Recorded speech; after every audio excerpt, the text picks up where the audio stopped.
Quand je rentre à l'île Maurice, moi je crois que je suis chez moi. Eux, ils savent que je suis pas chez moi. T'es influencé par les States, mais tu pourras jamais vraiment être comme là-bas. Pour éteindre encore une fois une culture, ça se fait pas sur une génération, mais ça se fait sur plusieurs générations. Et le problème, c'est que ça commence par des petites choses et des petites habitudes. Quand je vais dans mon village, je prends du sable comme dans les films, comme dans Gladiator.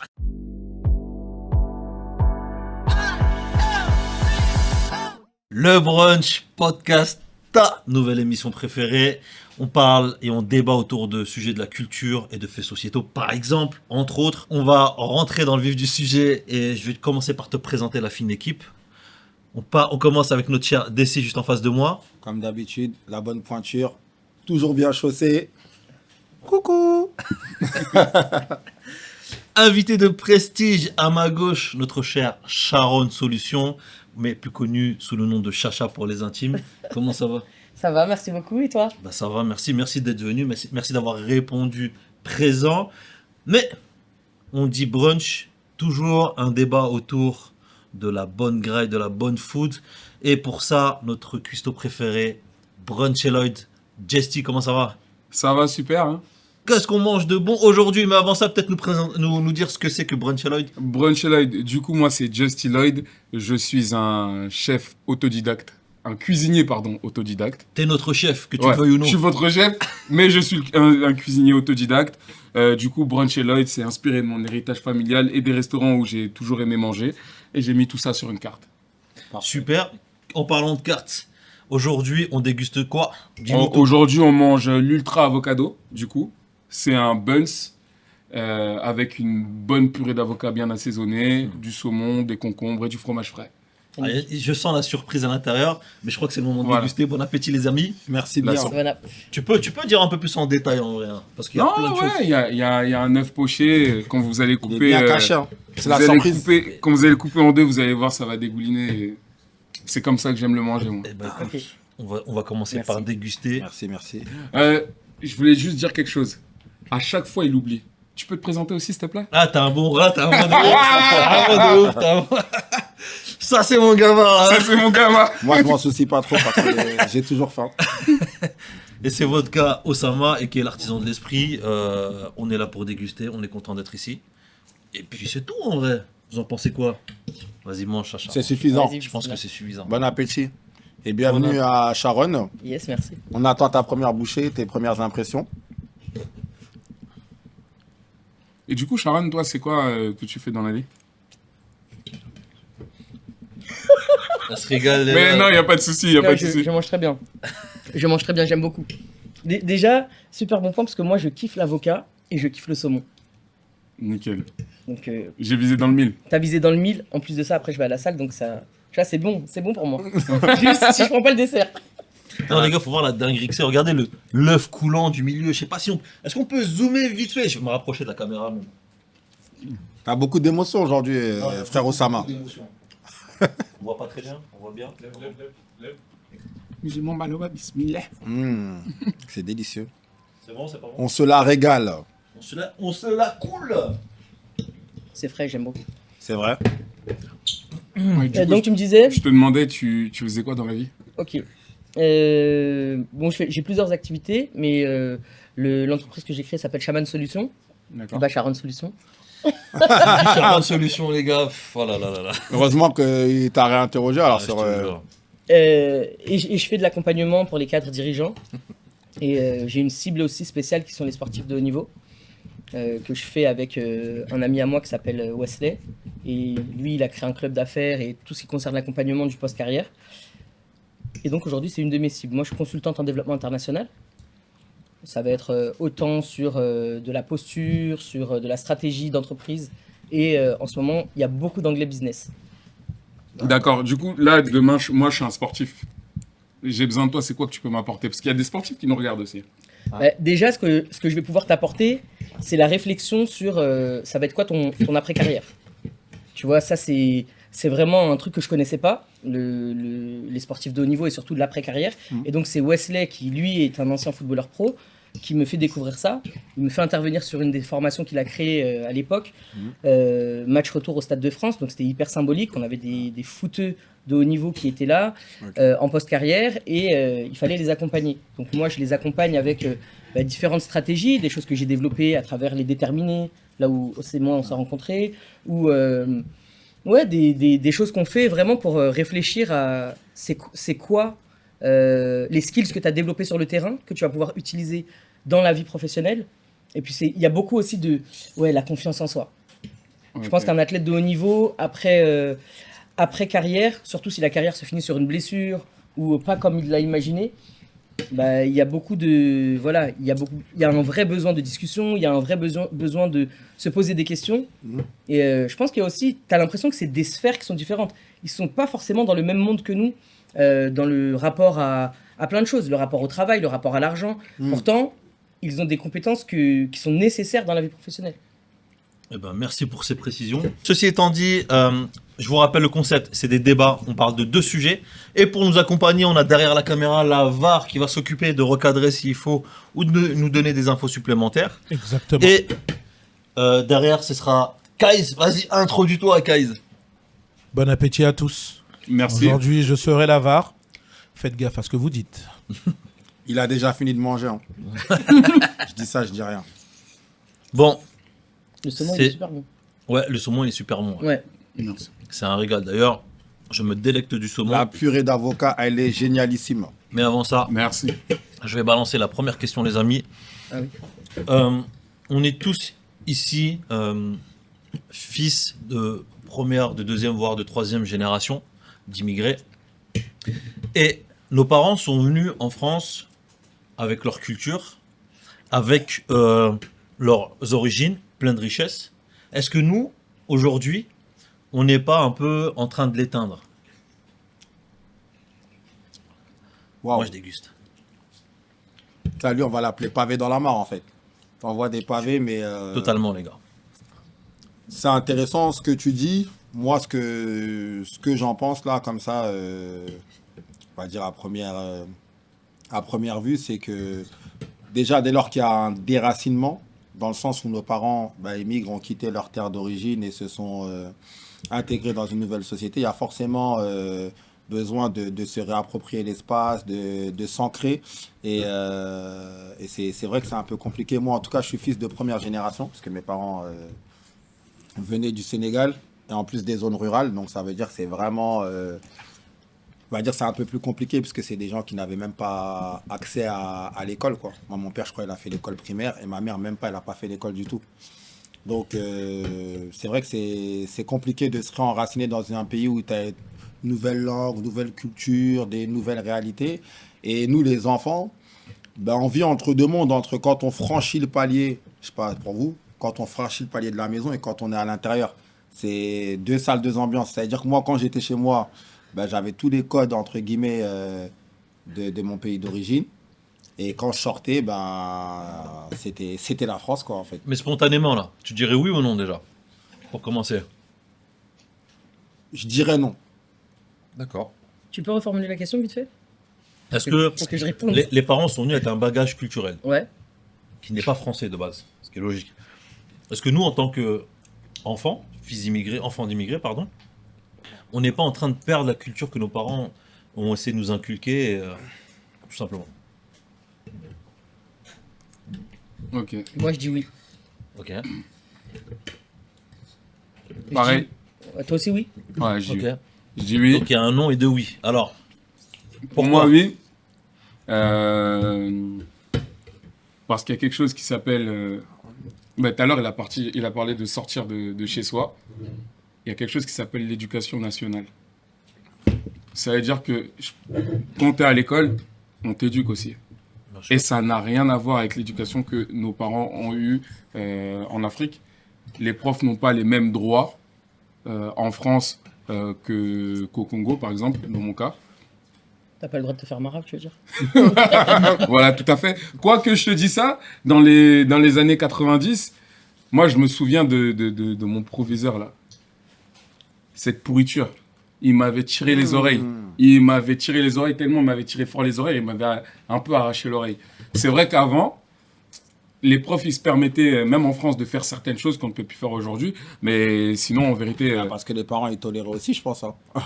Dans certains cas, moi, je me rappelle, il y a des parents qui disaient, si mon fils, il fait des bêtises, n'hésitez pas, tu vois. Là, aujourd'hui, tu vas avoir plutôt Ouais. des parents qui vont Ouais. être en mode, mais vous avez fait quoi, mon enfant? ouais, mais Exactement. même aujourd'hui, que les parents autorisent ou pas, déjà, on est on est dans une ère où les parents ne peuvent même plus mettre une fessée à leurs enfants. Donc aujourd'hui, c'est vraiment quelque chose qui ne peut plus exister, par exemple. Mettre un petit coup un petit coup ou un gros coup à un enfant. Donc pour moi, oui, clairement, oui. Donc ce que tu es en train de dire, c'est que l'éducation nationale impose des règles aux parents, aux familles et aux enfants. Ces règles-là, tu ne les retrouveras pas dans les règles qu'avaient nos parents. Ok, par exemple. Ben, par exemple, j'ai parlé des coups. Par exemple, en Afrique, tu peux taper ton enfant, personne ne va rien dire. Ouais, Ça veut dire que mes parents, quand ma mère elle est venue en France, et après moi, du coup, pour le coup, je suis né en France, dans son éducation à elle, mettre une fessée, il n'y avait rien de méchant. Mais aujourd'hui, si elle met une fessée à mes petits frères, l'éducation nationale, les enfants, ils peuvent être suivis, c'est ça?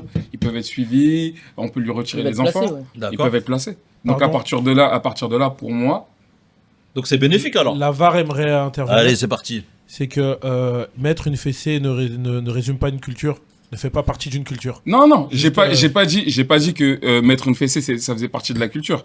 J'ai dit que nous, pour le coup, moi, ma mère, elle s'est déjà pris une fessée, entre guillemets, je mets une fessée, mais j'englobe plein de choses.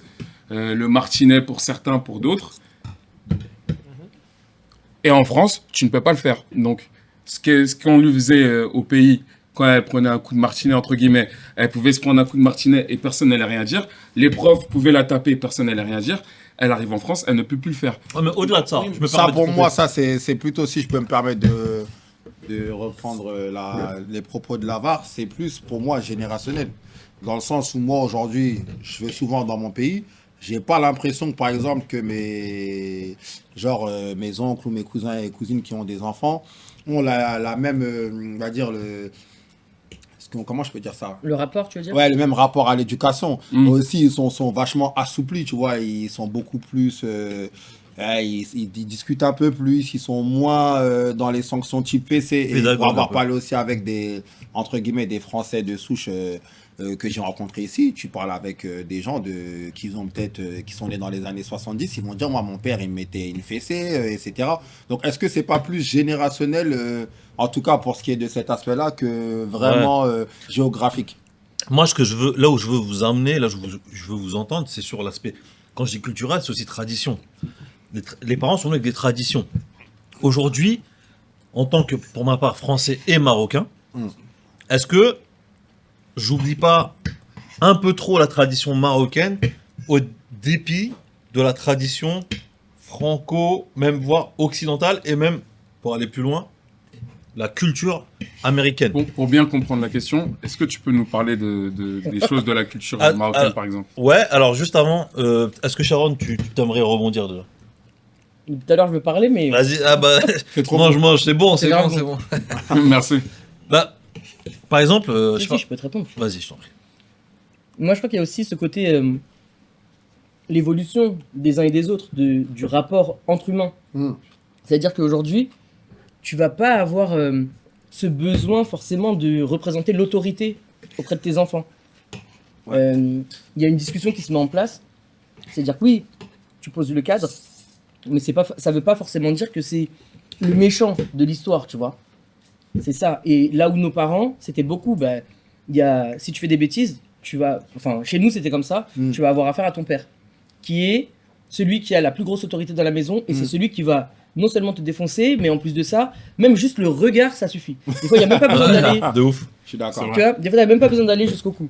Mais moi, je suis totalement d'accord avec ce que tu dis. Et encore une fois, j'ai déjà des amis français, ou même j'ai mon prof de théâtre, Olivier, que je salue, qui m'expliquait, je crois que lui il avait été à l'école dans un couvent, je crois à l'époque ça se faisait, et il me racontait des méthodes d'enseignement ou de la dureté qu'il a pu subir ou qu'il a pu voir que son père a subi. C'est pour ça que je dis, pour moi, je le vois plus dans un cadre peut-être plus générationnel que géographique, parce que comme tu dis, aujourd'hui peut-être on est moins dans une relation verticale avec les parents, on va dire, plus latérale, où, comme tu dis, il y a plus de discussions qui se mettent en place, et on va dire des sanctions un peu plus éducatives, si je peux dire ça comme ça, plutôt que vraiment la sanction, entre guillemets, bête et méchante. Ouais, après, il y a aussi la. On s'écoute peut-être plus nous, déjà en tant que personne, et on écoute peut-être plus aussi les émotions des personnes autour de nous, que ce soit nos enfants, nos frères et sœurs, etc. Moi, en tout cas, c'est ce que je ressens. À l'époque de la génération, pour revenir sur ta question, la génération de mes parents, j'ai quand même eu la chance, moi, d'avoir des parents qui ont fait au mieux pour s'intégrer quand ils sont arrivés en France. C'est-à-dire que, limite, je vais pas dire qu'ils ont mis de côté la culture mauricienne, mais il y avait beaucoup de choses, tu vois, ils se sont vite francisés. Ouais. Pour s'adapter, pour que nous aussi on s'intègre mieux. Par exemple, le créole, chez nous, jusqu'à aujourd'hui, je parle pas créole avec mes parents. Je parle que français. Je parle que français avec mes deux parents. Limite avec C'est ma eux mère. qui t'ont imposé à parler français. C'est mon père. C'est ton père. Mais c'est marrant ce que tu dis, c'est parce que c'est la même chose pour certains Congolais. Les parents, ils parlent le lari ou le lingala, enfin le lari chez moi ou le lingala dehors. Mais quand on est à la maison, vu que j'ai des frères aussi qui sont du coup issus de l'immigration, pour que mes frères s'intègrent bien, pour qu'ils parlent bien le français à l'école, ils nous imposaient aussi le français à la maison et jamais ils nous parlaient lari ou Mais- lingala. Et donc là, vous êtes en train de prouver que c'est une façon d'enterrer un peu les traditions. C'est comme la nourriture. On prend l'exemple de la nourriture. Après là, c'est dans mon cas. Hein. J'ai des amis, des Maliens, etc. Eux, Ouais. ils parlent le bambara, etc. Donc ça, c'est vraiment dans mon cas. Hein. Je parle pas de. Et dans son cas aussi. Mais Et- en fait, ce qui est génial dans le cas de, si je peux me permettre, de Sharon, parce que j'avais écouté ton podcast du coup, Ok. qui est vraiment génial et que je recommande à Merci. tous ceux qui nous regardent, c'est nos très chers aînés, c'est ça? Précieux aîné. Nos précieux aînés. Autant pour moi. Donc vraiment un très bel épisode où justement tu faisais état de ça et moi ça m'avait surpris parce que tu disais aussi que malgré ça, tu parlais très bien le créole au point que quand tu allais chez toi en Île-Maurice, enfin dans la terre de tes parents, et ben les gens étaient étonnés de ton niveau. Du coup, comment t'as fait?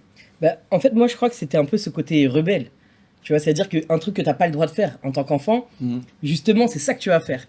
Et moi, j'écoutais beaucoup de musique mauricienne. Tu vois, D'accord. en fait, du côté de ma mère, c'était beaucoup la culture populaire. Ok. Donc, il y avait beaucoup de musique, beaucoup tu sais, les Bob Marley, les trucs comme ça. Mon père aussi, il aime bien la musique, mais voilà, ma mère, c'était ça son mode de fonctionnement. Et du fait d'écouter des musiques mauriciennes, j'entendais les paroles et j'essayais de comprendre. D'accord. D'ailleurs, c'est comme ça que j'ai beaucoup appris d'expressions mauriciennes. Mais pareil pour l'anglais. L'anglais, je suis devenu bilingue parce que j'ai d'abord beaucoup écouté de musique, ouais. Ouais. Et finalement, ça m'a vachement aidé, tu vois. C'est génial. Les gars, Question. elle est intéressante. Vas-y. Question de Navarre, c'est que tout à l'heure vous parliez que vous parliez français à la maison pour s'intégrer, pour que les parents ont décidé. Est-ce que, selon vous, s'intégrer c'est le bon terme? C'est vraiment le bon terme? C'était vraiment pour s'intégrer? Et du coup, la deuxième question, c'est selon tout ce que vous dites, quelque part, nous ce qu'on entend, c'est qu'il a fallu quelque part abandonner des traditions, une certaine culture pour pouvoir en adopter une autre. Est-ce que c'est le cas ou est-ce qu'on a mal compris? Je vais rebondir pour pouvoir survivre. Moi, si je peux me permettre de répondre, je pense que moi déjà j'étais à l'opposé de ça. C'est pour ça que je t'avais posé la question, Sharon, parce que moi, mon père, autant il a fait d'énormes efforts d'intégration, il est devenu, c'est un autodidacte, c'est-à-dire il a appris à lire, à écrire tout seul. Et en plus, il faisait un métier, il travaillait au Vedette du Pont-Neuf, donc vraiment, il a tout fait pour s'intégrer. Et au-delà de ça, par contre, chez moi, c'était interdit de parler français. C'est ça que moi, ça m'avait surpris quand tu m'as dit ça. Je me suis dit, comment elle a fait? Et moi, du coup, par contre, j'interagissais beaucoup avec mes parents. C'est ce qui m'a permis de parler ma langue. Et j'étais souvent au salon parce que je les écoutais. Même ma mère, quand elle téléphonait, elle parlait avec des tantes. J'essayais de décrypter les conversations. C'est ce qui m'a permis de pratiquer ma langue, peut-être un peu mieux même que certains de mes frères. Et c'était vraiment ce truc-là. Donc, c'est pour ça que je me disais, comment toi, tu as réussi? Pour répondre à l'avare, moi, je pense que c'est surtout peut-être parce que la langue, c'est le premier facteur d'intégration. Si tu es en incapacité de communiquer avec les gens, avec le monde qui t'entoure, c'est le premier facteur de connexion, j'ai envie de dire. Ça va vite devenir compliqué. Donc, je peux comprendre cette réaction-là parce que parallèlement à ça, moi, mon père, par contre, il faisait tout pour qu'on s'intègre en dehors de la maison. Il faisait tout pour qu'on fasse des activités, qu'on se mélange, qu'on soit comme tout le monde. C'est juste la maison, c'était un peu un lieu de survie, comme il dit, de tout l'aspect culturel, où là, limite, moi, je mangeais avec la main, je kiffais manger avec la main, j'avais vraiment tous les codes du mec du bled, tu vois. Mais par contre, à l'extérieur, j'étais français. Et du coup, moi, j'ai cette attache-là. Le fait que la maison, c'était un petit peu le lieu de sauvegarde. Moi, j'ai une attache, c'est pour ça que j'ai répondu non. J'ai une attache très forte à tout ce qui est culturel. Et c'est pour ça que chez moi, j'essaye de préserver tout ce qui peut me renvoyer à mes origines. D'accord. Alors, pour aller au bout de cette démarche-là, cette position-là, tout à l'heure, je voulais parler de la food. Mm. Nos parents, à titre perso, mais je sais que ça concerne beaucoup de parents, ils veulent pas entendre parler de je te ramène une pizza ou un grec ou un truc comme ça. Eux, ils veulent faire maison et ils veulent garder les plats de base. Même si c'est un plat très simple à faire et tout, mais c'est les plats traditionnels. J'imagine que pour vous, c'est aussi le cas. Mm. Vous, aujourd'hui, on est d'accord que nous tous, on n'a pas de difficulté à aller chercher une pizza ou un grec pour le manger en famille. Est-ce que ça, parce que ça aussi, quelque part, c'est supprimer un peu les traditions et c'est les perdre, non? Vous n'êtes pas d'accord avec ça? Moi, moi, je suis un peu... Stress. Désolé, merci. Moi, je suis d'accord avec ça. En fait, déjà, moi, ma mère, vu qu'elle m'a eu tôt, j'ai vécu avec ma grand-mère. Et enfin, on a grandi chez ma grand-mère. Et ma grand-mère ne mangeait que de la semoule, que du foufou. Elle voulait rien savoir, donc c'est à peu près comme ce que tu disais. Ça veut dire juste la sauce, elle changeait. Et c'est là, avec le temps, elle doit commencer à faire des régimes parce qu'elle prend de l'âge. Du coup, elle commence un peu à s'en éloigner ou en manger occasionnellement. Mais on va dire de ses 36 à ses 56 ans, c'était que ça. Elle voulait pas entendre parler de pâtes. Et d'ailleurs, il y a quelque chose qui me fait rire. C'est que moi, ce qui m'a un peu ouvert l'esprit, c'est de manger à la cantine. Parce que chez moi, chez ma grand-mère, c'était très rare que je mangeais des pâtes. C'était très rare que je mangeais, du blé, même du couscous. Et après, en vérité, ce que tu dis, c'est que, bah ouais, je suis d'accord avec toi. C'est parce qu'on est sorti, parce qu'on faisait des sorties à l'école, parce que je sortais avec mes potes que j'ai commencé à manger des grecs, etc. Et à moins manger la nourriture congolaise. Une chose à dire ou je pose une autre question? Parce que j'ai envie d'enchaîner avec... Certains ont des enfants ici. D'accord? Mais juste une seconde, je voulais juste demander à Desi, toi, c'était comment toi aussi? À la maison, tu mangeais des pâtes ou t'étais dans... Moi, moi, comme je te dis, moi, ma mère, elle travaillait qu'à mi-temps. Et du coup, à la maison, on mangeait beaucoup la nourriture traditionnelle. Donc moi, comme je le dis, je le répète, chez moi, c'était vraiment le lieu de sauvegarde. Et je mangeais vraiment des pâtes ou des... sur le temps du midi, là, quand je rentrais des cours du collège et tout. Mais sinon, le soir, c'était quasiment tout le temps full tradition. Juste le dimanche, on avait le plat, encore je dis européen, mais c'est la grande salade qu'on fait. Voilà, c'était le dimanche. Mais sinon, tous les soirs, traditionnellement, on mangeait des plats Et traditionnels. aujourd'hui, est-ce que vous faites la même chose ou pas? Aujourd'hui, moi, chez moi, je ne le fais pas. Mais encore une fois, moi, je suis encore dans le... Je vais peut-être être relou, mais est-ce que je ne le vois pas dans un cadre de déracinement personnel? Je pense que surtout, de manière humaine, on se déplace nous-mêmes, on vient, et même le pays en lui-même reçoit comment ça, est influencé par les vagues d'immigration. Et après, il y a le mode de vie qui change. Je pense pas qu'un Français aussi, il y a 10 ans en arrière, enfin, beaucoup plus maintenant, peut-être 30 ans en arrière, tous les midis ou tous les soirs, ils se tapaient des pizzas. Les pizzas, c'est pas quelque chose de français de base. Ou même des Grecs. Les Grecs, c'est pas français du tout, un kebab. Donc finalement, les influences, elles peuvent... toi-même, tu peux changer. Tu vas changer en te déplaçant, forcément. Ta culture, elle va être affectée, etc. Mais même la population qui accueille, elle-même, je pense qu'elle va, Donc tu te déracines. elle va être influencée. Est-ce que tu te déracines du coup? Pour moi, tu te déracines pas, tu t'adaptes. C'est-à-dire que tu crées un entre-deux. Nous, on est en Du train coup, de est-ce que chercher tu te cet déracines entre-deux. pour t'adapter? C'est la question, parce que Non, déjà- tu trouves Merci Lavar. tu trouves le mi-chemin entre chez toi et ta terre d'accueil dans ta personne, pour moi. Mais, C'est comme ça que je le parce vois. que là, t'es plus dans le mode survie comme les parents. Ah non, on n'est plus dans ce mode survie. Pas du tout. Nous, on a installé. Tout à l'heure, tu parlais de la semoule. Il y a une réalité économique aussi. Les parents, quand ils viennent, ils font du riz pour la semaine. C'est parce que le riz, ça va être moins cher que de faire 20 000 sauces à chaque fois. 20 000 tu vas manger du riz, c'est un seul aliment. Et après, culturellement, c'est comme ça. Chez nous, on mange du riz. Tous les jours, tu peux manger du riz. Après, la diversité, elle est venue aussi avec le temps. Ça s'est pas fait. Je pense que ça s'est pas fait tout de suite, même pour nos parents.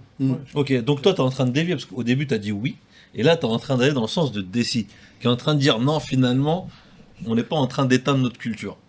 Ah Donc, non, qu'est-ce moi qui j'ai se dit passe? oui. Moi j'ai dit oui. Ok. Et Dessy, aussi, tu dis beaucoup les Français. Je voudrais juste apporter une précision. Dis plutôt les Blancs, parce que c'est ce que tu vises. Plutôt que les Français, parce qu'on est Français. Oui, quand je dis les Blancs, les Français de souche. Là, on parle vraiment en tant les que Blancs, personne parce qu'il y a des racisée. Qu'est-ce qu'un Français de souche? Ben, Français non racisé, un Français. D'accord. Sarkozy est-il un Français de souche? Il est racisé. C'est un d'accord. Hongrois, si je dis pas de bêtises. Du coup, des Blancs. Il veut Mais après, piéger, il pareil, veut piéger. c'est Ne tombe pas dans le piège. C'est surtout que les vagues d'immigration déjà ne viennent pas des mêmes époques. C'est comme aujourd'hui, il y a beaucoup d'Afghans.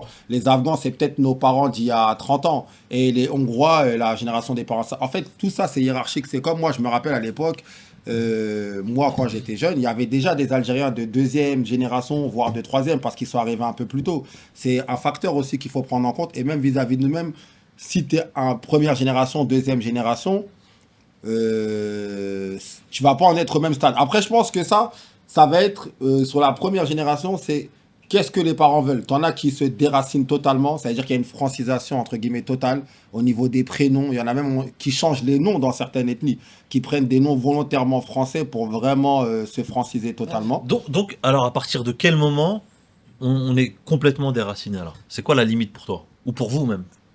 Pour moi, c'est un choix. La limite, c'est quand tu veux vraiment tout adopter. C'est-à-dire que dès lors que tu abandonnes même ce qui te reste, c'est-à-dire que quand tu franchis le cap d'aller à l'état civil, de changer ton nom, moi, je connais des gens qui ont changé leur nom littéralement pour le franciser. C'est-à-dire qu'ils partent de la racine de leur nom pour le rendre français. Par exemple, bon, je ne vais pas donner d'exemple pour pas toucher à l'intimité des personnes que je connais, mais qui ont pris leur nom d'origine selon les pays d'où ils venaient et ils l'ont francisé. Les prénoms sont francisés. Donc, il y a vraiment une volonté de s'assimiler, comme on dit, mais vraiment total. C'est Pardonnez-moi. le nom de famille qu'ils ont changé? Ouais, le nom de Nom famille. de famille. Pardonnez-moi, mais ce sujet-là, en fait, je suis absolument pas d'accord avec ce que vous dites en vérité.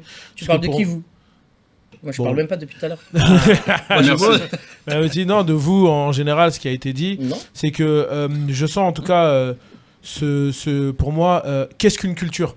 À partir du moment, c'est parce qu'il y en a qui ne parlent pas la langue de chez eux, parce que vous avez parlé de la langue. C'est vrai que tu disais que la langue, c'est ton premier lien, effectivement, mais il y a des gens qui parlent pas leur langue natale, la langue Ils connaissent plein de choses. de leurs origines, mais par contre, ils sont vachement dans la culture de leur pays d'origine, de leurs parents. Du coup, quand vous me dites tout ça, je me dis, j'ai l'impression que quelque part, on a dû abandonner certaines choses. Non, on n'a rien abandonné, en fait.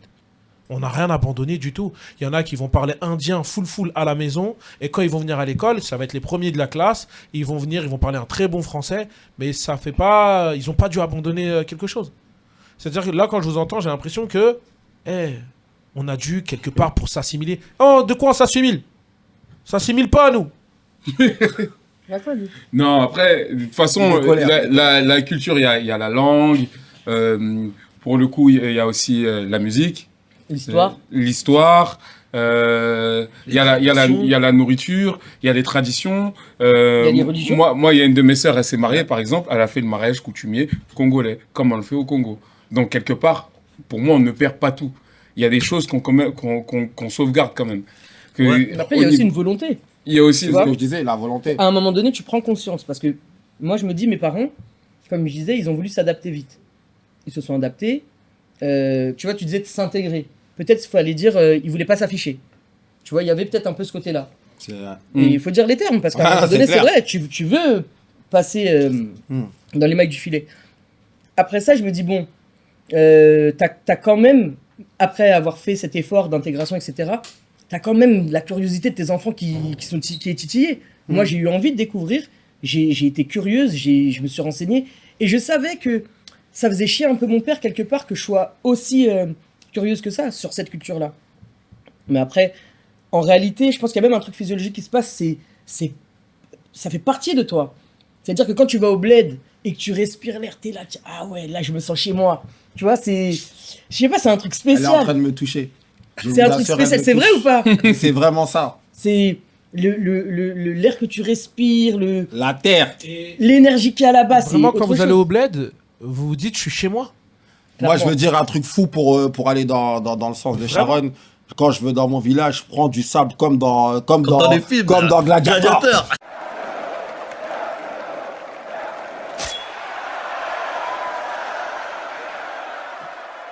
Je vous jure. Et je le frotte, mais c'est une émotion incroyable. Moi aussi, je fais ça. Hein. C'est une émotion incroyable, je vous assure. J'étais petit, j'ai déjà ramené des sacs de sable de mon village en France. Moi aussi. Vraiment. Nous aussi, on fait ça. On ramène des bouteilles. Et avec du après, sable c'est pour dedans. ça que vraiment, tu as dit un terme qui pour moi était pertinent, c'est la volonté. C'est qu'à un moment donné, il y a un choix. Il y en a après, c'est pour certaines choses.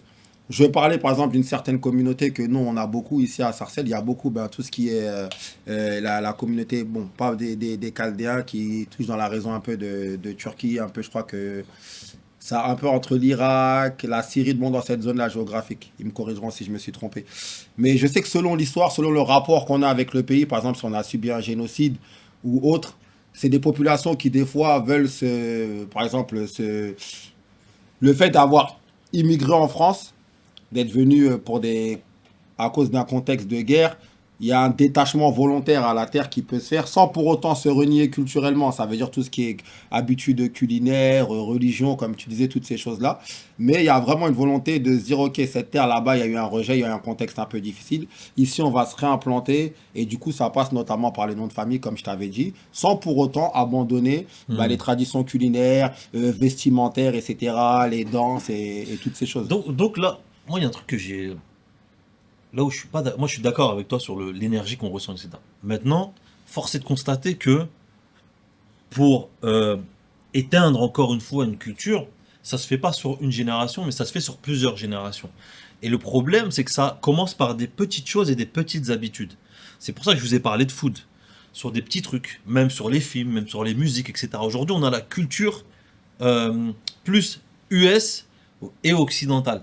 Et beaucoup moins celle qui est propre à nos pays. C'est-à-dire que ça va être en petit comité, ça va être soit avec nos potes qui sont de la même culture, enfin des mêmes origines, parce qu'on va se comprendre et tout. Mais on va avoir moins tendance à mélanger un peu les différentes cultures et tout. Et pour vous, j'ai l'impression que c'est normal. En fait, j'ai l'impression que vous en rendez pas compte. De ce On vit le truc en fait, donc c'est pour ça que on est en plein dedans. on est dedans. Ouais, mais c'est Pour nous, pas parce c'est qu'on est en normal. plein dedans qu'on peut pas réaliser le.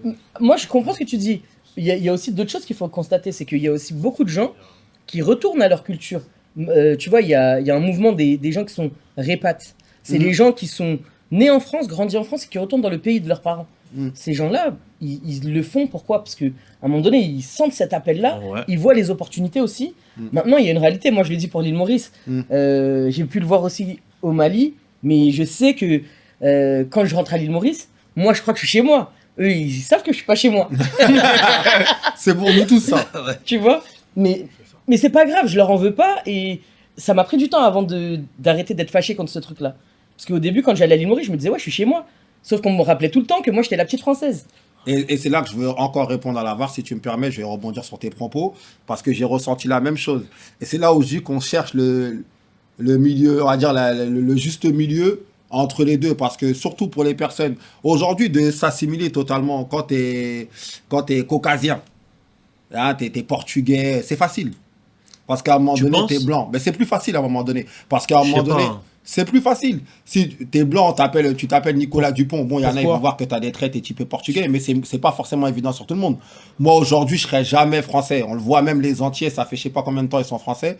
On les considère toujours pas Je français. suis désolé, Moi, hein, je moi pense je suis pas. français. Oui, non, mais Bon, ça, je et te là, parle. pour moi, aujourd'hui- Là, je parle pas de ce que toi, ce qu'on ressent. Je parle vraiment de la perception qu'on a, entre guillemets, des gens qui sont dans les extrêmes. Non, mais après, à part si Non, t'as mais- pas de papier français, t'es français. Oui, T'es non, mais français. ça, je Moi, parle pas j'ai- de moi, ce j'ai des que... papiers c'est- français. Non, là, je parle c'est pas de vraiment la J'ai aussi des perspective. papiers mauriciens. Voilà. Mauriciennes. Voilà, moi je parle vraiment là, je parle vraiment d'un point de vue perception de l'autre. C'est-à-dire que, par exemple, on va mettre- Physique. En Afrique, physiquement, en un Afrique, raciste, quelqu'un de En raciste. Afrique, t'es mais, français. avec des idées en d'extrême Afrique, t'es droite. français. Dans la perception des autres, au Sénégal, ils vont te dire, t'es un français nabé, t'es un C'est français. c'est Moi, ce on va me que- dire- c'est ce que Sharon Voilà. vient de dire et je le confirme. Oui. C'est pour ça que je dis que nous, au final, finalement, ce que j'ai retenu de ce que tu disais, c'est que d'un point de vue du Sénégalais pur terroir, même si je suis totalement noir comme lui, que mes deux parents sont sénégalais, je serai jamais 100% sénégalais.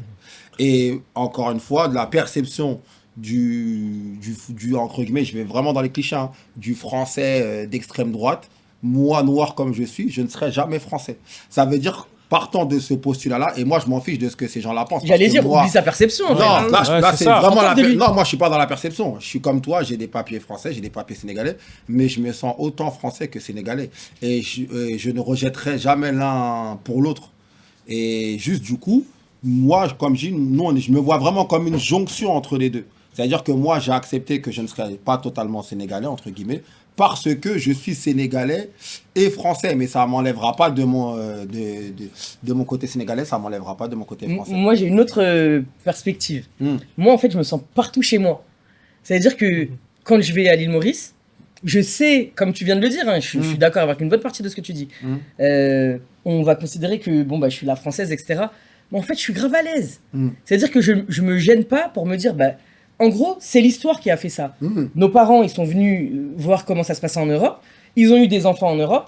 Maintenant, nous, quand on retourne dans leur pays, en fait, c'est normal ce qui se passe. Comment j'aurais pu ne pas venir à l'île Maurice, puisque je sais que mes racines sont mauriciennes. Je suis obligé de venir un jour ou l'autre. Donc quand j'y vais, je me sens à l'aise d'être chez moi. C'est juste l'histoire de beaucoup d'immigrés qui fait que, voilà, à un moment donné, tu étais chez toi en Afrique, tu es parti en Europe, tu es revenu en Afrique, et tes enfants, ils vont visiter l'Afrique. Il y a, tout à l'heure, tu l'as dit, le terme, il y a un entre-deux. Donc on est effectivement une nouvelle culture. Donc pour revenir à ta question de départ, moi je pense qu'il y a effectivement une extinction de la culture initiale de nos parents. Pas une extinction pour dire qu'elle est complètement terminée, mais pour dire, tu vois, c'est Elle se évolution. régénère, ouais. Et elle moi, change. je suis pas d'accord. Voilà, c'est pas une extinction pour moi Non, c'est pas une personnellement. extinction, c'est une évolution. C'est une évolution parce que ces cultures arrivent dans un univers, dans un monde qu'elles ne connaissent pas, dans un nouveau monde. Et comment tu réussis à vivre dans un nouveau monde? Du coup, tu évolues. Mais moi, j'ai deux questions à vous poser. C'est la première question. Oussama, tu as parlé de la culture américaine. À part le divertissement, je vois pas dans quoi ma vie est impactée par la culture américaine. Du coup, qu'est-ce que tu entends par la culture américaine et culture française? Première question. Et seconde question, c'est que plus les générations passent, plus on a des enfants qui, eux, auront des enfants. Comment on devient, selon vous, gardien de cette culture-là? Et est-ce que nous, la culture, est-ce qu'on n'ajoute pas un peu du nous dans cette culture quelque part? Pour répondre à ta première question, ce sera la transition pour la deuxième question. D'accord. Et je vous laisse répondre à la deuxième question de notre cher... Moi, Guy. déjà, j'aimerais vraiment terminer sur ce que tu as dit. Il a pas envie de répondre à ta non, question. je vais répondre à Ah, sa foutre de ma question. t'inquiète pas. Ah, foutre de ma question. Mais j'aimerais ok. juste dire que le fait de jonction, quand on parlait que la culture se régénère, ben, ça se retranscrit dans tout ce qui est culturel. Aujourd'hui, tous les genres musicaux qu'on connaît à travers les artistes d'origine racisée français créent des genres de musique avec des influences de leur pays d'origine. On le voit à travers mais la les culture, c'est pas rappeurs, que à la travers musique. Indila. Oui, mais là, culinairement parlant, aujourd'hui, avec notre chef Chesty, qui lui, comme il a dit, Ouais, c'est un très bien héritage mangé, hein. culinaire. Un jour, il mettra peut-être des touches qui lui viennent de son pays. Et c'est ça, l'héritage. C'est culinaire, c'est tout. Même dans le vestimentaire. Ouais, mais Aujourd'hui, vous avez on beaucoup a parlé des- de des- ça. Vous avez beaucoup parlé de, Oui, mais c'est de façon de dire. culinaire, vous avez parlé de la langue, vous avez parlé également des fessées. Maintenant, l'idée, c'est aujourd'hui, c'est parce que la culture, c'est pas que ça, la culture. Mais la culture, c'est tout. Et en fait, la culture, C'est un tout. pour vraiment répondre à ta question, je pense que déjà, on part d'un premier fantasme. Le premier fantasme, c'est de croire que, par exemple, moi, aujourd'hui, mes parents sont sénégalais. C'est de croire que depuis la nuit des temps, tout mon arbre généalogique est resté planté au Sénégal. Ou toi, par exemple, de croire que tous tes ancêtres sont restés mauriciens. Ça, c'est un fantasme. Ah non, déjà, nous, l'île Maurice, c'est une terre de croisement. Tu Déjà, il y comprends. a personne, Ça veut tu dire vois. que déjà, toi, tu prends ton histoire récente. Et c'est faux de croire que les gens sont restés plantés là pendant des siècles et qu'ils ont attendu d'avoir des avions et des bateaux pour se déplacer. Non, même à pied, ils se sont déplacés, même en chameau. Ça veut dire que déjà, je dis une bêtise, si on remontait peut-être à 5-6 générations, tu te rendrais compte que tu es mauricienne, et que tu es mauritanienne, que tu es saoudienne, que tu es américaine, et tu vois ce que je veux dire ou pas? L'homme bouge depuis la nuit des temps, c'est le propre de l'homme de bouger. Même toi, dans ta famille, peut-être que toi, tu vas rester en France, peut-être que ta sœur, elle va s'expatrier. Et peut-être dans 2-3 générations, les petits-enfants de ta sœur ne connaîtront même pas tes petits-enfants. Et tu vois ce que je veux dire ou pas? C'est ça l'histoire de l'humanité. Maintenant, nous, on prend notre histoire récente, c'est-à-dire aller à 1-2 générations près. Et tu composes avec et tu rajoutes un peu de toi, comme tu dis. Moi, aujourd'hui, je ne vais pas faire hériter de... j'ai pas envie non plus même de donner la culture telle que je l'ai reçue, de dire tiens je l'ai reçue comme ça. Non, j'ai envie de donner ma personne. C'est ça l'héritage aussi. Oui, mais il y a une autre chose que tu dois rajouter à ça. C'est qu'il y a effectivement la culture, il y a ta personne et ta personnalité, mais il y a aussi la personne avec qui tu fais ta vie et avec qui tu as des enfants, plus. qui va donner des enfants soit d'une même culture, soit avec deux cultures différentes. En plus, Mais même si vous êtes de la même culture, il y aura quand même une éducation différente d'un foyer à un autre. vraiment. C'est-à-dire que ça sera de toute façon une fusion et ça sera de toute façon quelque chose que tu vas renouveler. Et on va pas se mentir, on est dans une génération où il y a énormément de couples qui sont d'origine ethnique différente et voilà, de couples mixtes. Ce qui fait que comment est-ce que tu transportes la culture des deux parents vers l'enfant, ça c'est encore une autre question. Pour moi, c'est un vrai challenge. Et en tout cas, dans ma vie à moi, je m'efforce de le faire tout le temps. Que ce soit la culture de leur père, que ce soit ma culture. Pour moi, c'est indispensable. Il faut qu'ils sachent d'où ils viennent. Voilà. Indispensable. Il a rien à dire, le Congolais? J'ai rien à dire sur ça. Elle a tout dit pour moi. Et après, comme tu dis, et là, je vais encore parler dans le facteur identitaire. Comme tu dis, l'héritage culturel, il est important. Ça veut dire que ce soit... Ça défend les canaux, comme tu as dit, toi, par exemple, tes parents, ils étaient sensibles à la musique. Quand tu parlais de ta mère, que ça t'a beaucoup aidé, c'est un canal qui permet de faire passer certaines choses. Ça peut être la voyages. danse traditionnelle, ça peut être les voyages. C'est pour ça que la culture, oui, c'est pas que ça, mais c'est tellement de choses. Et pour répondre aussi sur ce que tu disais sur la culture américaine, je pense que ça, c'est dû à la mondialisation. Aujourd'hui, je vois en Algérie, les jeunes Algériens, ils mangent des pizzas. Ils mangent peut-être des kebabs. Tu vois ce que je veux dire ou pas? Moi, je vois au Ouais, ça reste des Sénégal. grosses influences. Exactement. Ça veut dire qu'il y a aussi une mondialisation de certaines choses qui font que même vestimentairement parlant... Et je vais te couper parce que ça va être le moment de la transition. On va passer à la deuxième partie du podcast, de l'émission et du débat. Mais avant ça, on va switcher un peu. Je pense qu'il faut recharger un peu la table parce qu'on a besoin de sucrer. Envoyez le jingle. C'est un jingle!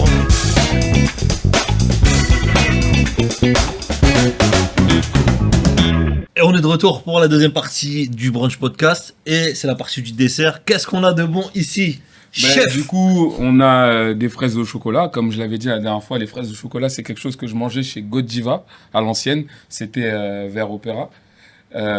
Fraises au chocolat, simple. Et des gaufres aussi. On a des gaufres avec des fruits. Chocolat blanc, fraise. Ouais, chocolat blanc. La dernière fois, je vous avais fait chocolat au lait. Ouais. Là, on part sur les chocolats blancs. Et là, on a des gaufres avec une pâte à tartiner dont on taira le nom, bien évidemment. Mais il y a des La fruits plus connue, aussi. la plus célèbre des pâtes à tartiner. Voilà. Voilà. Et le mordier À vous de deviner. Ok, super, bah c'est parti, on va déguster. Hein. Ok. J'ai entendu un bruit, c'est bon? Deuxième sujet, les amis, on va parler toujours de l'héritage, mais cette fois-ci lié à la culture hip-hop américaine, cinématographique, la culture américaine au sens large. Pourquoi tu grimaces comme ça? Parce que les States, tu vois, laisse tomber.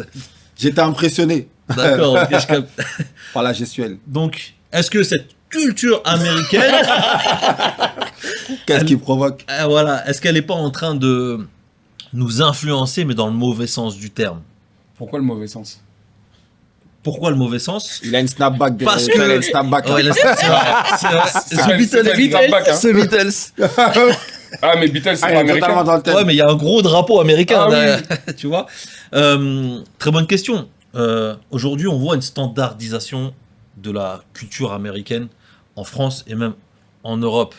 Elle est en train de nous toucher sur notre façon de nous habiller, Ouais. sur notre façon de penser, sur notre façon de consommer. Et est-ce que c'est pas une façon de nous détourner de nos valeurs?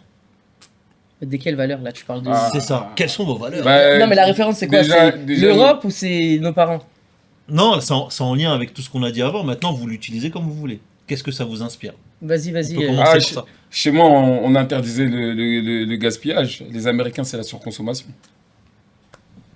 C'est En une général. fin de débat. Merci beaucoup. Non, mais, non, mais en quelque sorte, c'est vrai. Les Américains, c'est la surconsommation. Nous, si tu ne finissais pas ton assiette, c'était relou à la maison. Ouais. C'est une vérité.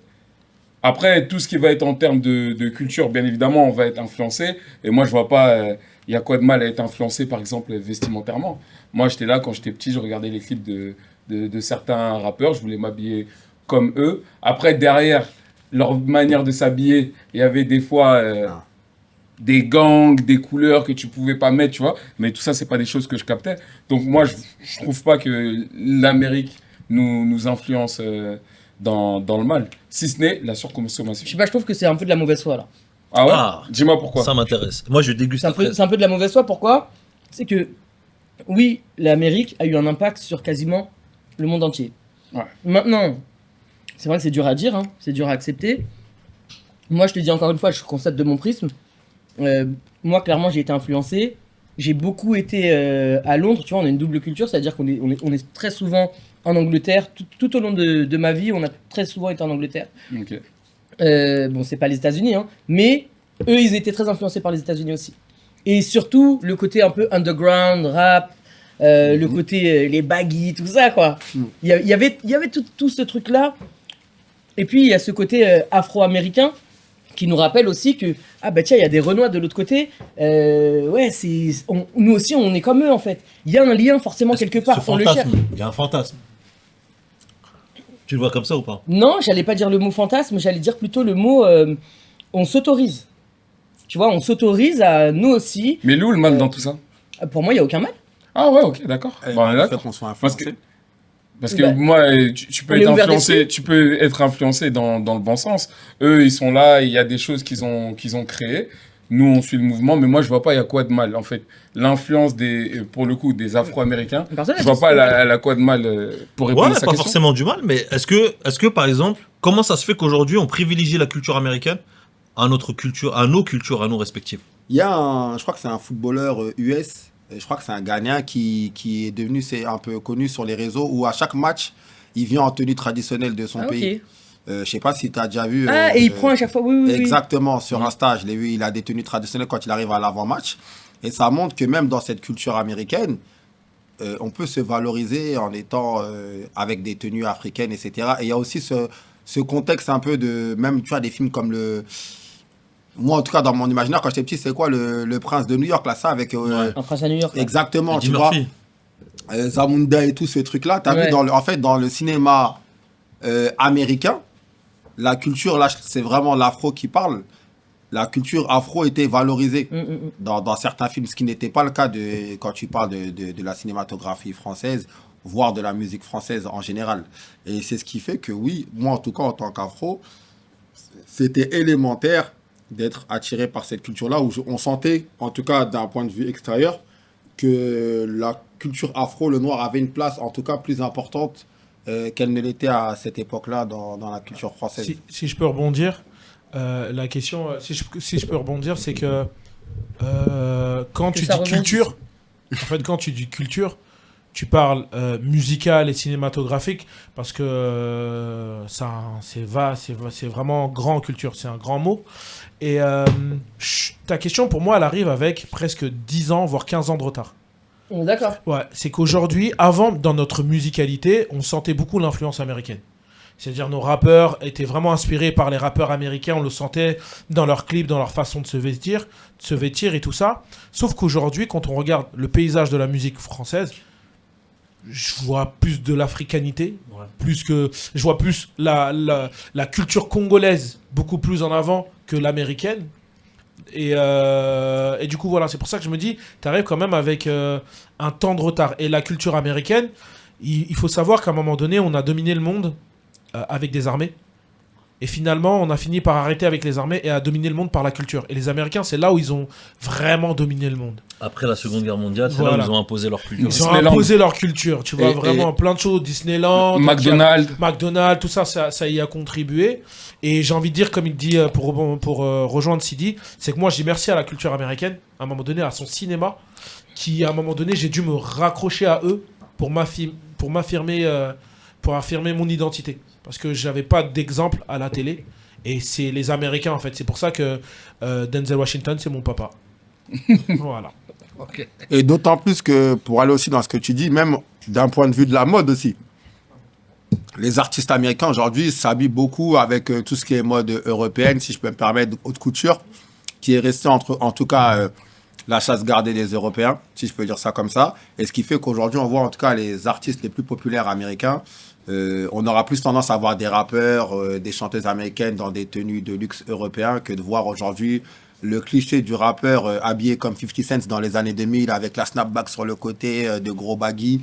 Ça ne veut pas dire que ça a disparu, mais ça montre qu'en tout cas, d'un point de vue en tout cas vestimentaire, il y a peut-être un équilibre. Et il y a peut-être quelque chose que je veux louer aux Américains, c'est vraiment une impression, vous me direz ce que vous en pensez. J'ai l'impression que les Américains, ils n'ont pas de mal à accepter, même s'il y a, il y a cette volonté de domination, dès qu'il y a quelque chose qui leur plaît ailleurs, ils n'ont pas de mal à l'accepter, à se C'est l'approprier. l'approprier, ouais. Et c'est Contrairement à ce qui, que j'aime bien. contrairement à nous, tu veux dire ou... Je pense qu'on a un peu plus, j'ai l'impression, en tout cas, c'est vraiment un ressenti, ça, je vous ai posé la question. J'ai l'impression qu'en tout cas, eux, ils ont cette facilité-là, peut-être plus qu'ailleurs. Après, je veux pas mettre des trucs, mais en tout cas, tu vois, que ce soit les styles de danse, les musiques, ils les intègrent rapidement, même s'il y a une volonté, encore une fois, de dire, voilà, de donner un peu le cachet, l'authentification de, comment je pourrais dire ça? Validation. De validation, un petit peu, mais je les vois pas rejeter l'évidence quand il y a quelque chose qui s'impose. En principe, ils Comme l'acceptent. pour Burna Boy. Hein. Burna Boy, il fait partie des artistes qui fonctionnent super bien là-bas. Donc, comme il le dit, quand il y a quelque chose qui marche, quand il y a quelque chose qui est fort, là, je parlais de musique, par exemple, Drake qui va se connecter avec Wizkid. Tu vois, eux, ils sont directement dans « Ah, ça c'est fort, ça c'est Avec bien ». Magic System. On va chercher. Et pareil pour la SAP, hein, comme on l'a dit. Hein. Ils viennent ici, ils pensent que Paris, c'est que la Fashion Week. Mais pour eux, quand ils veulent s'habiller, ils veulent être frais, ils vont mettre des marques françaises, des marques italiennes. Ouais.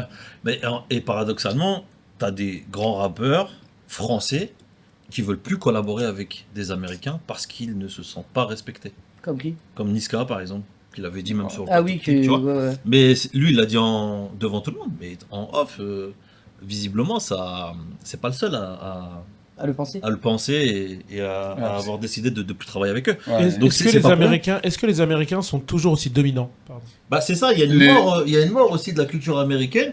Il y a une réappropriation des Français d'origine qui s'installent. Tu t'en parlais tout à l'heure avec différents types de musicalité. Et est-ce qu'ils sont pas justement en train de venir sympathiser ou venir copier subtilement un peu ce qui se passe pour rester dans le temps? Pas du tout, pas du Ouais. tout. Il y a, par exemple, aucun artiste américain qui s'est mis à faire, par exemple, de l'afro-trap ou du Joule type beat. En vérité, ils vont pas vraiment copier nous, les Français. C'est pas nous qui copions, en tout cas. Les Français, en termes de musique, si on parle de musique, hein, là, dans la culture, on n'a quasiment rien inventé. Qui ça C'est- Les Français? Ouais, les Français. En termes de rap, en tout Attends, cas, tu te contredis là. on n'a rien inventé. Non, en termes de rap, on n'a rien inventé. Il y a du Joule type beat où ça, c'est pas copié, il n'y a pas de souci. Mais après, tout ce qu'on va faire, nous, par exemple, ce qui est arrivé de nouveau, c'était l'afro-trap, etc. De base, c'est copié de chez eux, parce qu'il y a l'afro, Inspiré, je préfère. inspiré, mais il y a le trap aussi. C'est-à-dire que nous, on prend de l'Afrique, mais on prend toujours quand même un peu de l'Amérique. Ça, mais t'inventes quand même. Si moi, demain, je fais un mix de deux plats qui vient d'une région et l'autre d'une autre, ben, je l'ai inventé quand même. Je sais pas si vous voyez ce que je veux dire. C'est que fallait trouver l'association des deux. Fallait tu vois. trouver l'association C'est comme le des mec qui deux, a mais fait ça- l'association chèvre-miel. C'est du génie. Tu vois, j'avais besoin de la placer. mais dans tous les cas, on va pas dire qu'on a révolutionné quelque chose. Pour moi, on s'inspire de l'afro. La musique française et la culture française, elle gagne beaucoup grâce à l'afro. Mais c'est tout.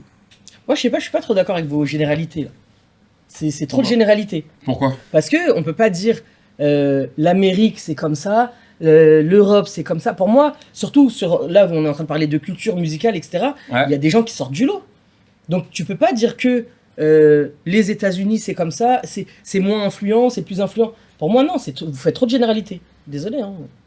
De manière générale, mais moi, je suis là. Tu vois, général. On est dans non, mais on est dans un monde mondialisé. Non, mais j'allais aller dans cette voie-là, ou dans le sens où, comme je disais, chacun peut dominer un sujet ou pas. Comme j'ai dit, la mode, c'est les Européens et les Américains. Après, on verra qu'il y a certaines spécificités, comme dans les sports, où ils ont essayé de créer des dérivés de certains sports européens pour les concurrencer, voire pour leur voler la vedette. Mais, entre guillemets, mais dans tous les cas, dès ils savent reconnaître, entre guillemets, de la qualité. Je prends des sports US, par exemple, il y a quoi? Il y a comment on appelle ça? Le baseball, à la base, il me semble, c'est un dérivé du cricket, si je dis pas de bêtises. Après, le football Mais ça, US. c'est pas un sport asiatique. Le cricket? Ouais. Si, justement, après, ça vient du ou- Commonwealth, en ou tout cas. c'est Je sais un pas si c'est sport anglais anglais. ou quoi. Anglais. En ouais. tout cas, c'est anglais. Mais je sais que, et ça, c'est à l'époque où, comme le disait Lavar, où les empires anglais et français dominaient le monde. Il y avait une volonté, entre guillemets, de partir de ce qui existait comme Jesse parlait de ce fait-là, et d'inventer des choses derrière. Donc, est-ce qu'eux aussi, ils ont inventé? On n'en sert à rien. Ouais. Moi, je pense qu'on est toujours influencé, dans tous les cas. Et pour revenir sur ce que vous disiez tout à l'heure, c'est que je pense pas que les Américains ont plus de facilité à accepter une musique d'ailleurs ou une culture d'ailleurs. Parce que les Américains, ils aiment bien américaniser tout ce qu'ils prennent. C'est-à-dire quand Burna Boy, il pète, bah, ils le prennent. Je crois, est-ce que c'est pas P. Diddy qui produit un de ses albums à un moment donné? Tayla, bah, elle était chez eux. Tayla, quand elle sort son Make Me, Non, mais il y a le. Et tout comme, pour rebondir, c'est tout comme Trump, quand TikTok pète, ils ont tellement la rage que ce soit pas américain, ben, ils font des lois pour que les Américains puissent l'absorber. Du coup, en vérité, ce que vous avez dit tout à l'heure... Après, c'est Après, la par réappropriation. rapport à Trump, il a le seum parce que ce n'est pas américain, ou il a le seum parce qu'il est en conflit avec Avec la le Chine, pays. je pense. C'est les deux. Ouais, les deux. Quoi qu'il arrive, et ça, faut être clair avec ça, c'est que quand il y a une... Peu importe ce que... Quand il y a une culture qui pète, peu importe ce que c'est, ça devient politique. Ça devient politique. Et donc, pourquoi ça devient politique? Parce que ça ramène de l'argent, et qui dit argent dit pouvoir. Donc quand Trump il s'intéresse à TikTok, c'est parce que TikTok prend le dessus sur Instagram, Facebook, etc. Et donc, aujourd'hui, tu vas avoir un vrai pouvoir, un vrai levier. Tu dois être connecté au monde. Parce que comme ça, tu vas influencer le monde. Et donc, c'est pour ça que Trump, il a envie de gérer TikTok. Trump, de toute façon, il est en guerre contre la Chine de manière générale. Ouais. Ça, je trouve que même c'est encore level up, c'est au-dessus. Mais pour rejoindre Lavar, c'est ce que j'ai dit. J'ai dit, ils acceptent, mais c'est une réappropriation. Peut-être tu pourras me confirmer. Il y a le film, je crois que quand Intouchable sort, ils le refont avec Kevin Hart. Ouais. Et ça montre leur volonté de se réapproprier même les chefs-d'œuvre du cinéma. On va pas prendre Intouchable, on va le diffuser. Non, on va le raconter, peut-être l'américaniser. Lavar pourra peut-être la confirmer vu qu'elle est spécialiste du cinéma. Mais c'est un exemple, et je sais qu'il y en a eu d'autres dans l'histoire du cinéma, même dans la musique. Taxi, il y a eu. Taxi aussi, j'étais pas au courant, tu vois. Mais après, il y a d'autres industries de films. Il n'y a pas que... Oui, après, ouais, il y a les exactement. films indiens. Si tu regardes les films indiens, tu as l'imitation de tous les films que tu veux. Aussi. Mais est-ce que c'est pour les mêmes raisons? Non, je pense pas. Tu vois. Mais après, moi, les raisons que vous êtes en train d'évoquer, pour moi, s'il y a un marché, faut y aller en fait. S'ils ont trouvé l'opportunité, pourquoi ils vont pas aller? Si c'était peut-être à leurs yeux, c'était plus rentable ou peut-être plus intéressant en termes d'impact. Tu parlais d'impact politique. C'était plus intéressant de refaire le film. Je reprends ton exemple, de refaire le film avec des acteurs américains, avec une prod américaine, etc. Plutôt que de prendre le film et de le traduire. Bah, pourquoi ne pas y aller? Rien de personnel, c'est que du business. C'est que du business. Pour moi, c'est Est-ce que du business. qu'on peut séparer le personnel du business dans ces cas-là? Je sais pas. Hein. Comment ça? Attends. Bah, tu sais que quand tu vas sortir un film ou une musique, Ah oui, ok. tu vas influencer le monde. C'est ça que j'allais dépend. dire. Est-ce que ton cœur te dit, ouais, faut absolument que, à partir de maintenant, tous les films français qui sortent, ouais, quand je vais aller quand ils vont être diffusés aux États-Unis, il faut que ce soit mon film qui soit diffusé et pas genre une copie de mon film. Est-ce Bah, qu'on se c'est la rapproche pas stratégie américaine. Est-ce qu'on se rapproche pas de l'appropriation culturelle quelque part? Moi, c'est la question que j'allais poser Merci. à Sharon. Parce que quand il disait, tu sais, quand il te parlait, quand tu as évoqué justement le cinéma indien avec Bollywood, il copie. Après, c'est vraiment, encore une fois, un sentiment personnel. J'ai l'impression que c'est vraiment. C'est pas la volonté de s'approprier l'œuvre, mais vraiment de se dire peut-être qu'on est en capacité de le faire, de rajouter peut-être des codes culturels qui leur sont Ouais, propres. mais là, la manière dont tu parles, c'est comme si tu dis, Bollywood, ils sont en dessous de. Non, justement, je dis les Ah. intentions. Je parle vraiment en termes d'intention. Comme il disait, comme Lavar le disait, les Américains, j'ai vraiment l'impression que c'est de la spoliation. C'est nous, on va te prendre, on va le rendre plus carré, on va le mettre parce que nous, en fait, j'ai l'impression que c'est plus un côté un petit peu paternaliste, genre, ok, c'est bien, mais c'est mieux si c'est nous qui le faisons. Ouais, et après, moi, je le prends pas comme ça, moi, genre, c'est mieux si c'est nous qui le faisons, mais c'est peut-être qu'ils ont besoin de le faire parce que c'est leur repère à eux, tu vois. Bien sûr, je suis pas naïf non plus, je sais qu'il y a toute cette. Les impacts politiques, etc. Ça, je dis pas le contraire.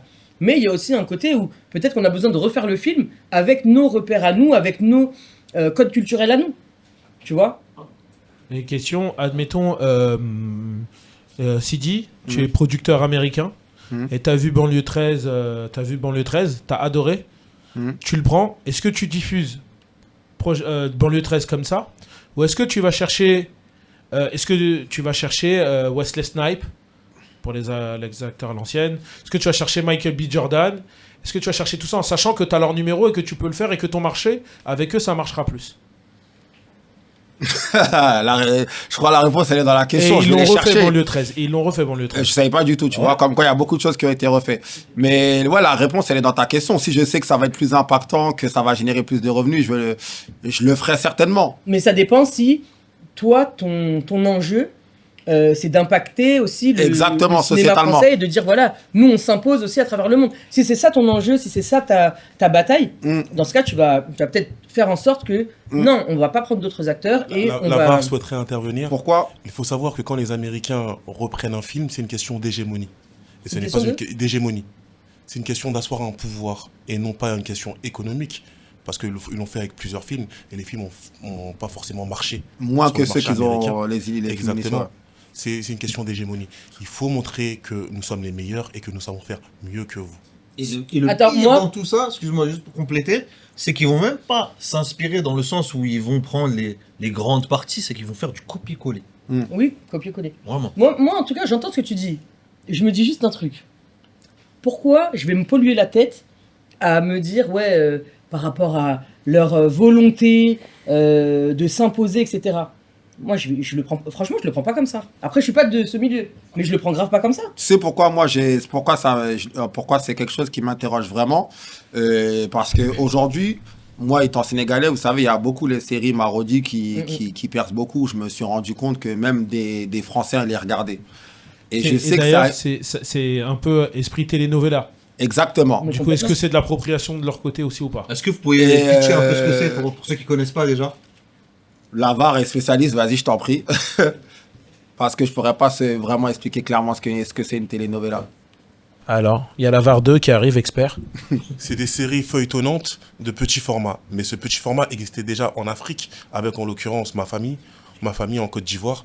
Et ça existait déjà dans les années 90. Donc, qui a spoilé qui? Bonne question. La telenovela, c'est que ça date des années 2000 en Amérique du Sud. Et les séries ivoiriennes, ma famille, c'est des années 80-90. Attends, excuse-moi. De type feuilletonnante. Ça date avant les années 2000 en Amérique latine. Ouais, bien avant. Certainement. Ah oui, mais, oui. certainement, mais ça existait aussi en Afrique. Bah, Et pourquoi Côte d'Ivoire, je en dis ça, l'occurrence. c'est que à l'île Maurice, les telenovelas qui sont suivies, à l'île Maurice, les telenovelas qui sont suivies, ce sont des telenovelas sud-américaines, Ouais. mais depuis très longtemps. Et jusqu'à aujourd'hui, il y a ce rituel de on va regarder ces telenovelas. Nous, en tout cas en Afrique de l'Ouest, au Sénégal, c'était le cas. C'est-à-dire que des telenovelas sud-américaines. Et justement, elles ont été remplacées Oui. par les Sénégalaises, justement. Et Avant même remplacé par les Sénégalais, il y a tout ce qui est le Nigeria, Nollywood. exactement, Nollywood aussi qui est ça arrivé. cartonne. Nollywood, c'est arrivé, mais vraiment, là, je parle vraiment parce que en fait, les chaînes nigérianes sont clairement diffusées, mais au sein des chaînes sénégalaises, localement, c'est vraiment les telenovelas sénégalaises.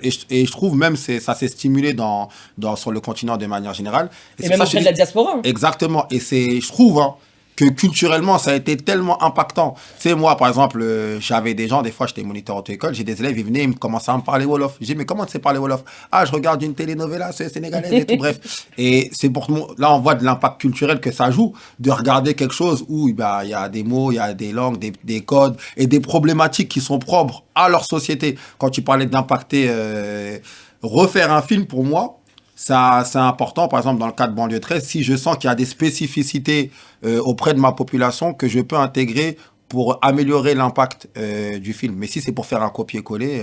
Ouais, mais parce que moi, en tout cas, je maintiens, après, peut-être les spécialistes, vous me contredirez peut-être, mais je maintiens le fait que probablement, il y a aussi ce côté où, tu vois, par exemple, tu regardes Banlieue 13, les personnages dedans sont des gens qui nous ressemblent.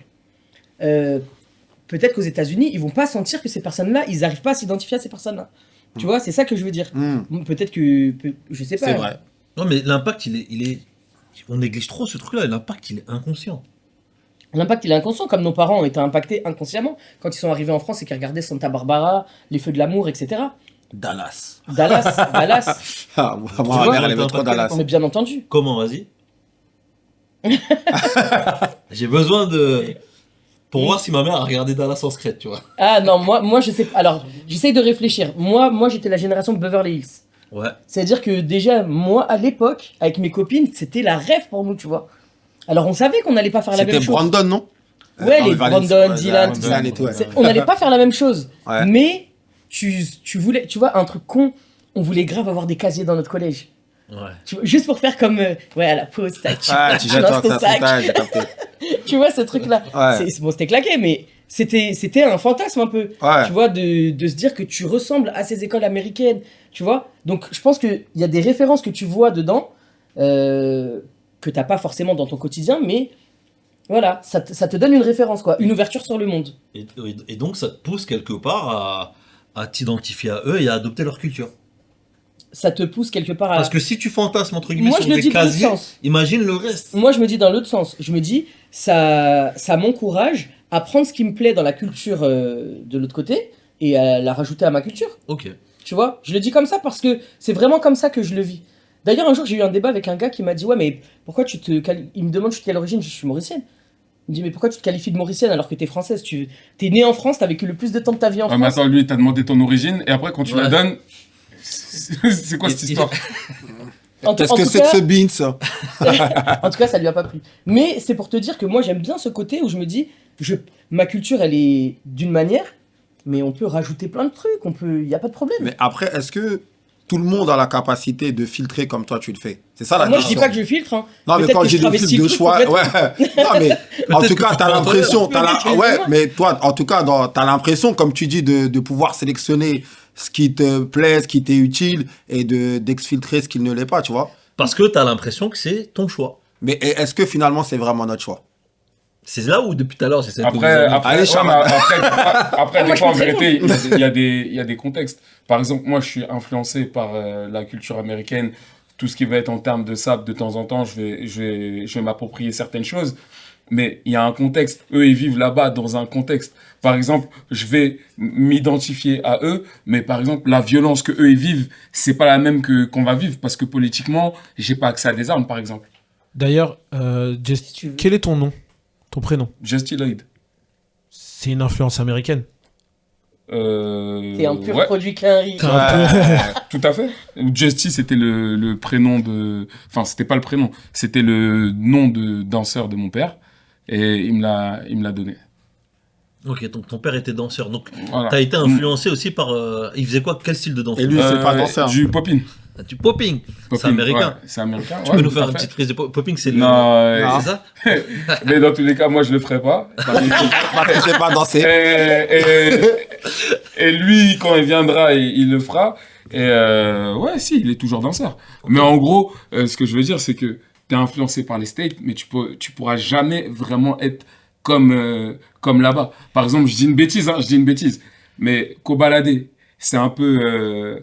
il est dans la mentalité chief-kiff, mais chief-kiff, il se baladait avec un gun. Dans ses clips, à chaque fois, il avait des vraies armes. En France, si tu as une vraie arme dans un clip, la police, elle tombe dessus. Ouais, C'est mais pas ça, les après, mêmes... c'est- Non, mais ce que je veux dire, Non, en mais ça, gros... c'est un autre débat. Tu Non, crois qu'il y a des- non, en fait, ce que Tu je crois qu'il y a des clips sans armes non, ou quoi? il y a des clips avec des armes factices. Mais ce que je suis en train de dire, c'est que tu peux copier les États-Unis, mais vu que la politique, elle n'est pas pareille, les règles ne sont pas pareilles, il y a des choses qu'on ne Et pourra ça jamais veut pas dire prendre. qu'il y a J'ai pas un de test violence. à vous proposer. J'ai un test à vous proposer pour vérifier justement l'impact de la culture, on va dire d'ailleurs. C'est demain, si vous deviez avoir un enfant, comment vous l'appelleriez?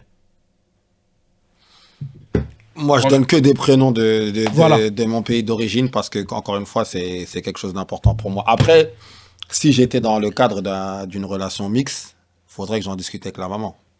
Mais quel- Et voilà, tout dépendrait. Mais qu'est-ce que tu proposerais, Jesse? Fatou. Moi, personnellement, moi, T'es en carry, toi? Non, je suis même pas en carry. Vas-y. Franchement, moi, je laisserais la maman Oui. faire une petite liste. Je Il a laisserais la déjà maman pris faire mon une petite liste et je choisirais dans la liste qu'elle impose. Oussama. Mais moi, les prénoms, Ça va. pour moi, ça m'est égal, hein, franchement. Pour moi, Le prénom est porteur de beaucoup de africaine. choses. Ah, voilà. Ah ouais, tu t'imposes, toi. Africaine. nord-africaine ou africaine, ouais. Africaine Ok. du Nord, tu pourrais l'appeler Mamadou? Pourquoi pas? Ok. T'es sincère? Moi, il y a un prénom que j'aime beaucoup, c'est C'est un mytho de c'est ouf. Ibrahim. Non? Pourquoi tu veux que je monte? Il y a un prénom que j'aime beaucoup, c'est Ibrahim. D'accord. Du coup, t'as quelque part avec le prénom, en tout cas, tu essaies de préserver quelque chose. J'essaye pas, je veux. Tu préserves quelque chose. Ouais. D'accord. Sharon? Ah bah moi, Futur. c'est fait, hein. Moi, j'ai Je sais pas si. J'ai fait des prénoms, j'ai utilisé des prénoms avec des influences qui me plaisaient. Et j'ai fait en sorte qu'il y ait une signification aussi par rapport à nos origines ethniques. Et Elles étaient américaines. Ils ont plusieurs prénoms, tes enfants, du coup? ouais. Ok. Mais pour vous, le prénom, ça influe sur qui sera la personne? Pour moi, c'est important. Pour moi, c'était important, ouais. Tu te regardes dans la glace, je m'appelle Sharon, quoi. Tu vois. Ok, d'accord. Mais du coup, si Pour moi, c'est si important. tu penses que tu n'aurais pas été la même personne si tu t'appelais Jessica, Jennifer? Si. Ok. Si, Ah, si, mais si. par contre, Et- Sharon, et du coup, Sharon, c'est un prénom de c'est- quelle ouais. origine? Je crois que c'est juif, hein. C'est vrai? Ouais. Moi, j'aime trop Sharon Stone à la base. Ah. Du Les coup, je voulais amis. savoir de ce que ça venait. On va être sur la fin, mais juste avant de conclure, je crois qu'on se rend pas compte du terme influence. Est-ce que la VAR peut faire une recherche sur la définition du mot influence ou influencer, s'il vous plaît? Parce que Il n'y a pas de réseau. Moi, la chose, en ça tout sert à rien la VAR, en fait, ça veut juste parler. elle a pas Internet. Non, mais moi, en tout cas, bon, on n'aura pas la réponse exacte. Moi, mon sentiment à moi, d'un point de vue personnel, c'est que l'homme, il est forcément influencé par tout ce qui l'entoure, par ce qu'il est, par ses parents, par le monde dans lequel il vit, par les musiques qu'il aime, par ces choses-là. Et après, je pense que je vais me définir un peu comme elle disait Sharon, j'essaye de filtrer, je sais pas si je filtre bien. Il y a forcément des choses qui vont passer entre les mailles du filet, il y a des choses qu'on subit, il y a des choses qu'on réalise, d'autres qu'on réalise pas, et puis voilà, on essaye de trouver l'équilibre En tous les réalité, jours. déjà Et prendre conscience de ça, Et c'est être déjà une bonne chose. influencé, c'est pas forcément quelque chose de mauvais aussi. Il y a une différence entre l'influence et la manipulation, ça c'est sûr. Ouais. Mais En tout cas, être influencé, c'est pas forcément quelque chose de mauvais. Ah non. On peut t'influencer dans le bon aussi. Et totalement. Et toi, Sharon, pour conclure, tu dirais quoi? Moi, je dirais qu'il faut être ouvert d'esprit et curieux. En tout cas, c'est stylé de pouvoir partager des cultures diverses et d'évoluer dans ça. Et puis souvent, ce qu'on voit, c'est le parallèle qu'il y a d'une culture à une autre. Il y a des traditions qui se répètent, qui sont assez équivalentes. Mm. En tout cas, moi, j'ai vu ça dans la culture mauricienne et la culture malienne. Mm. Il y a des choses qui étaient très similaires. Et c'est kiffant, en fait. C'est agréable de découvrir ça. Mais faut être Merci. curieux. Merci d'avoir répondu présent. En tout cas, c'était un plaisir de te recevoir. N'hésitez pas à commenter, à partager, à s'abonner si c'est pas fait. Et surtout, les gars, Instagram, il faut follow. Il faut follow et il faut follow. Le Brunch Podcast, Instagram, TikTok, X, YouTube. Et puis les mails, si vous avez des collabs ou des questions ou des retours, lebrunchpodcast@gmail.com. On est ensemble, on se dit rendez-vous pour la prochaine émission.